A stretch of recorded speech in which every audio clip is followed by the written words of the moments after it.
Welcome to the Freight Project podcast, brought to you by Cerasis, a North American third-party logistics company providing shippers transportation management, technology, and solutions. Hello, and welcome back to another episode of the Freight Project podcast. On today's episode, we welcome Greg Braun, Senior Vice President of C3 Solutions, a yard management and dock scheduling software platform. In this episode, Greg and I will discuss what are the most pressing issues Greg and C3 Solutions sees in the logistics industry today as they work with all of the key players involved. And given that unique insight, working with those carriers, shippers, and even logistics service providers, why it's vital to have visibility utilizing technology so that you gain shipper of choice status, to have carriers favor your freight during a capacity crunch, so that as a shipper, you not only survive the current capacity crunch, but also thrive. Greg and I also discuss at length, with both Cerasis and C3 Solutions offering logistics technology platforms, what are the hindrances of technology adoption in the supply chain? Finally, stay to the end to make sure you get Greg's thoughts on what the logistics industry should focus on in the next 2 to 5 years. We hope you enjoy this episode of the Freight Project podcast. And thanks for being here today, Greg. We have Greg Braun from C3 Solutions on the podcast today. We're looking forward to hearing your unique insights and, what C3 Solutions is seeing out there in the world of freight that maybe our listeners can glean some information from you in order to improve their freight practices. So first and foremost, however, the audience has to know, who is Greg Braun and what do you do there at C3 Solutions, and what does C3 Solutions do for the marketplace? All right.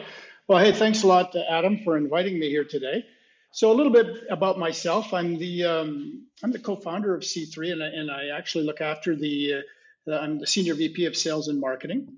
And just for your listeners, C3 Solutions, we're a best-of-breed enterprise yard management and dock scheduling software company.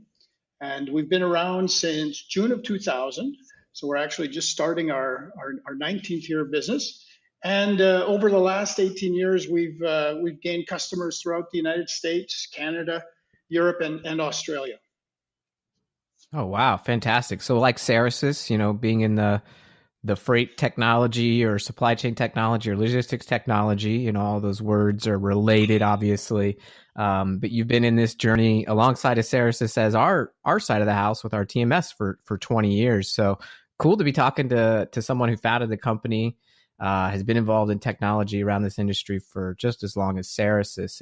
And with that knowledge, as you've been around for a while, and you really are getting unique insights as your technology and your company kind of touches a lot of the players in the freight world: shippers, brokers, carriers, drivers. So, much like what maybe a 4PL might have information into, not saying that you're a 4PL, but a 4PL kind of sees all of those players from an outside objective view. So they get a lot of unique insights on, what's the pulse of the industry? What is everybody facing? What would you say is the most pressing issue for all of those players in the freight world right now, Greg? Well, Adam, I don't know if I can kind of make a global statement here in terms of, what are their overall concerns in general, but I can tell you what we're hearing when companies come to us. And obviously, when they're coming to us, they've got problems related to yard management and dock scheduling. But there's a couple things that keep coming back, and this has been the case over the last 20 years. But in recently, though, some of the things that we're hearing more often than others are things like visibility. Companies are looking to get better visibility, and what that translates to usually is they want to have more visibility on their product. Because as once when there's that handoff between the TMS and WMS, information tends to get lost at times in the yard. And that can happen even at the time of appointment. So people are looking to find out, hey, I want to kind of maintain visibility of product all the way through. So, and the yard tends to be a bit of a black hole, if you will. So they want to know where the product is, and in particular where the trailers are. So I guess the two go hand in hand, but trailers show up. And we do see this a lot, that on the yard side of things, a lot of people are still, clipboards and walkie-talkies type of thing. So companies are coming to us with that kind of visibility requirement. And that can also, on the scheduling side, it can even start with, if they're getting products sourced offshore, they want to be able to say, hey, I've got a feed from a freight forwarder. Can you consolidate this stuff? So, what we're seeing a lot of are companies are looking to kind of encompass that, different aspects of the visibility data that they either have or want to get. On the other side, and this is something that's really we're seeing a lot recently, is companies are coming to us and they're concerned about not being able to have access to carriers. With the capacity issue coming up, they're calling us, and they're either calling us from a yard management perspective saying, hey, I need to implement a drop and hook program because I'm being told by major carriers, if I don't, clean up my act, they're just not going to, carry for me anymore, or they're not going to do my business. Or they're also looking to say, hey, we need to get our scheduling in order. So, and that's unique to the last 12 to 18 months, I would say, where people are coming to us and they're literally saying that, hey, if I don't get my act together, I've been told I won't have access to transportation. Well, that's interesting. And you should know this probably as being, at C3 and in the industry for a while. A lot of people haven't historically put too much weight into the capacity hype that, publications and maybe 3PLs and people in the industry, state. They think sometimes that, the carriers are just trying to justify rate increases, or 3PLs are just trying to say that we need their help. Shippers are fine. But it sounds like this capacity crunch is real, and that shippers are starting to realize the importance of getting that shipper of choice status, that carriers, drivers, they care about your freight and how efficient it is to load and unload in the dock. And so shipper of choice is that phrase that we keep starting to hear about, and shippers themselves are understanding the need for that. And so how since you're hearing it, that's good news. I'm glad to hear that shippers understand they need to get more visibility. They need to use technology to stay strategic. But how can shippers better work with drivers and carriers? And what's a tip you can offer them in order to be more strategic and get shipper of choice status with their freight? Well, it's funny you should mention that, Adam. We actually we wrote a white paper a few months ago. It's actually titled How to Be a Shipper of Choice. If you go to our website at c3solutions.com, you can go to our resource center, you can download it for free. Oh, we'll make sure we get you that link whenever this episode is live. And it is live if you're listening to it now, by the way. So we'll include that link here on this podcast landing page for everyone as well too, Greg. Perfect. Well, I won't go through all the details of it, but some of the things that I would say, if I were to pick the top 3 points that we suggest that people should do to be shipper of choice are essentially, and they're the common sense type things. And first off is you just need to be a good corporate citizen. And what I mean by that is you need to pay your bills on time. That's one of the things that carriers, and this probably better than we do, is that, that's a major sticking point. And if you're not going to pay your bills on time, you're not going to be seen as an attractive shipper. Right now, carriers, whether you like it or not, have the privilege of saying, well, you know what, I'm just not going to do business with you. So that's one thing that we see, and we believe is just a good practice. Secondly is, again, keep your carriers in the loop and give them as much information as possible. That could include just giving them more lead time on loads, and it could also include like providing a kind of an appointment scheduling portal, like give them some flexibility in terms of saying, okay, here I've got this load, and go on my portal and set up a time that works best for you. And then obviously make sure when you set up that schedule that you're going to give them some flexibility. So that we also think is a key point.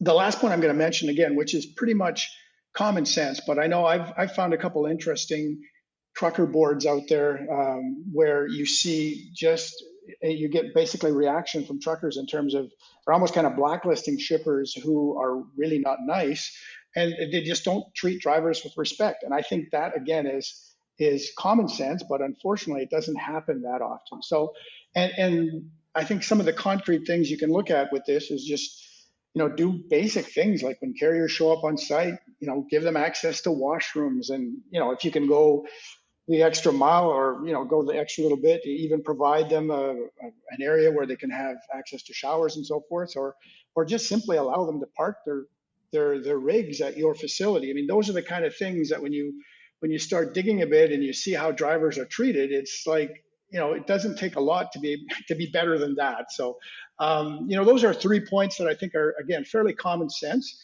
and it's going to go a long ways in being better regarded, because once you get that bad rap from drivers or the carriers, or if the accounts receivable department doesn't see you in a very good light, it's going to be tough.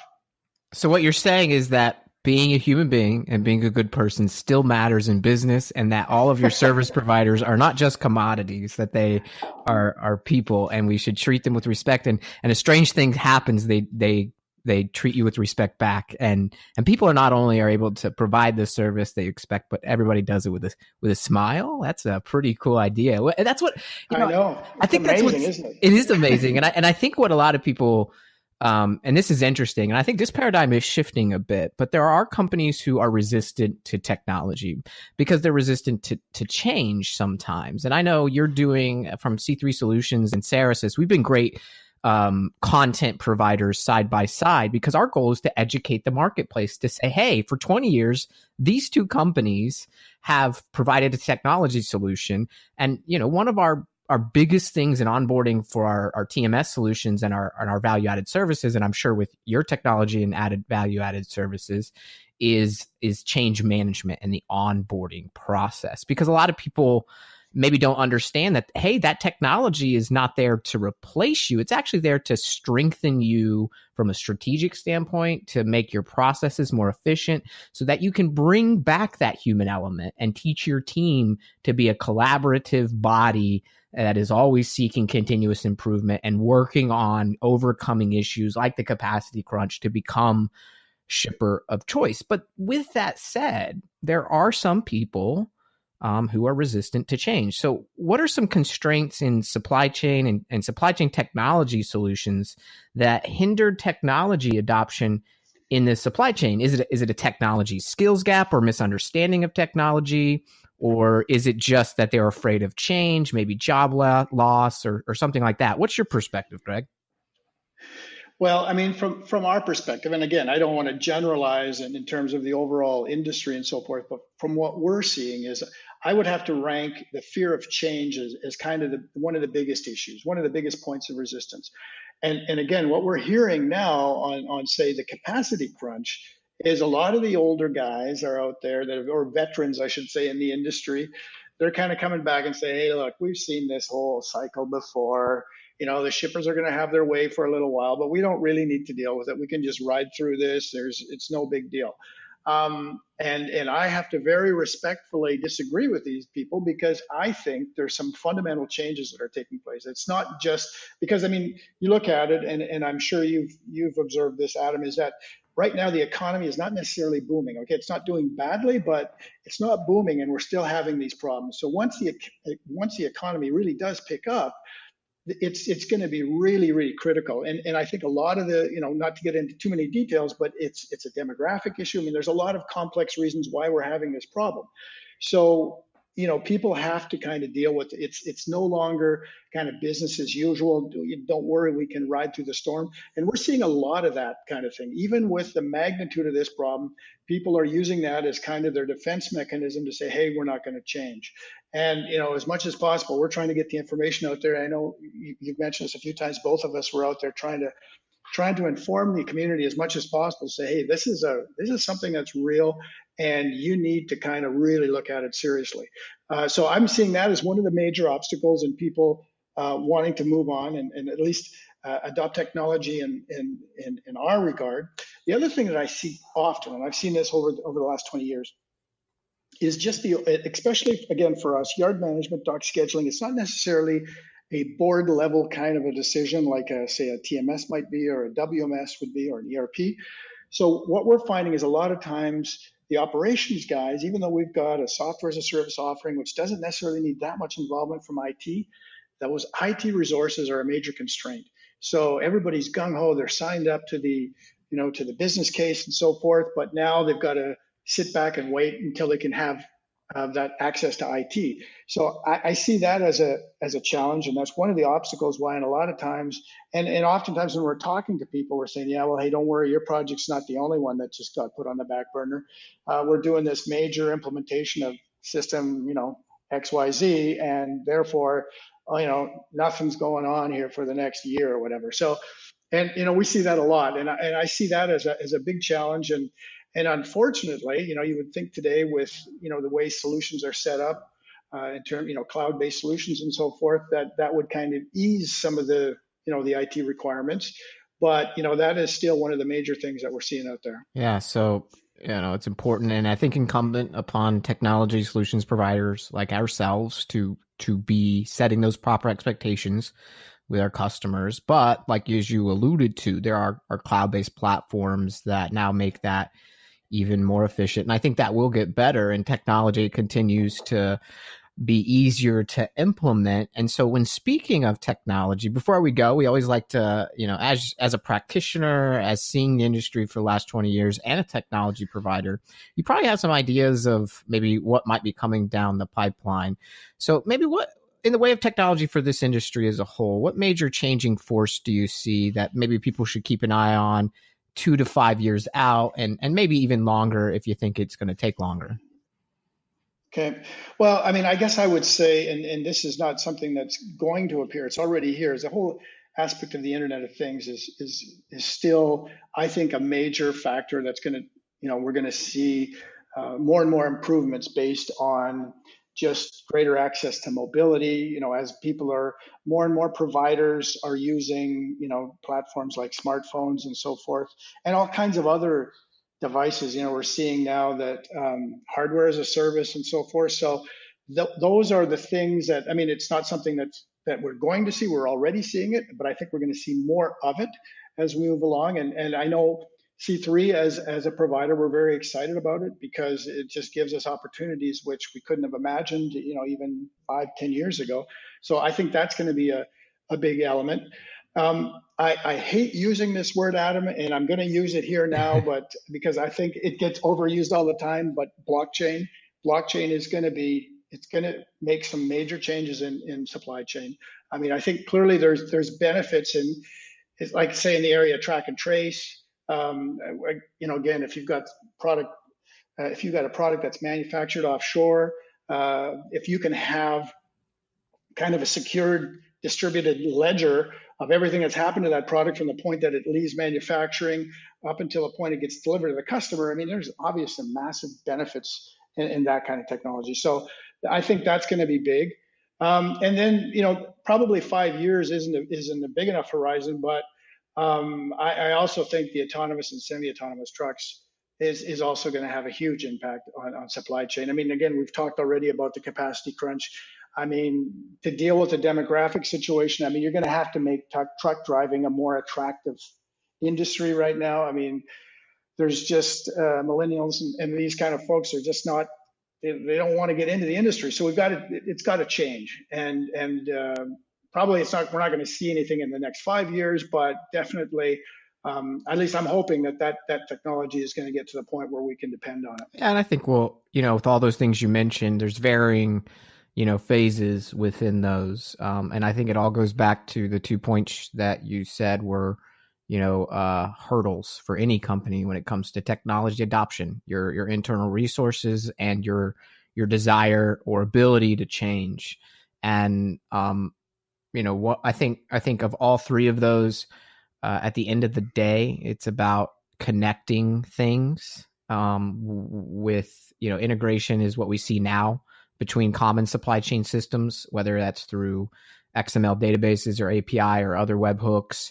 But I really truly think that we're going to see some transformation in the visibility and connection technologies, whether it's blockchain, Internet of Things, or autonomous vehicles. Yeah. The point is that if companies aren't at least paying attention to those things and seeing that it's all about visibility, data, connection, and the ability to stay strategic, and then applying that to technologies they can deploy today, such as dock scheduling and yard management or transportation management systems or warehouse management systems and ERP, they're maybe not poised to reap the benefits of forthcoming technologies in the future or creating a culture of adopting technology. So I think it's key for people to keep their eyes out on that as well. So, but Greg, thank you. Definitely. Thank you for your time today and offering your unique insights. It's really great to hear from someone like yourself who's been really ingrained in helping all players in the freight industry be successful.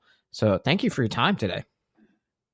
Hey, well, you're welcome, Adam, and it's been a great, thanks for inviting me. It's been a lot of fun, and I'm hoping that at least we've been able to get some insights to your listeners that are going to help them. And yeah, like I said, it's been well, fun. If the audience isn't feeling smarter, I definitely am. So you got one. So thanks so much. Cool. And we'll see you on the next episode of the Freight Project podcast. Look out for us out there where great podcasts are heard, and especially on Cerasis.com. And check out C3 Solutions as well. And give them a Google, or what's the website, Greg? It's www.c3solutions.com. All right. Solutions, plural with an S. All right. And get a couple of educational white papers while you're there. You bet. We've got a few. Actually, we've got quite a few white papers out there. I'm sure people will find at least one of them that's of interest. Excellent. Well, thanks again, Greg. Have a good one. Thanks. You too. Bye-bye.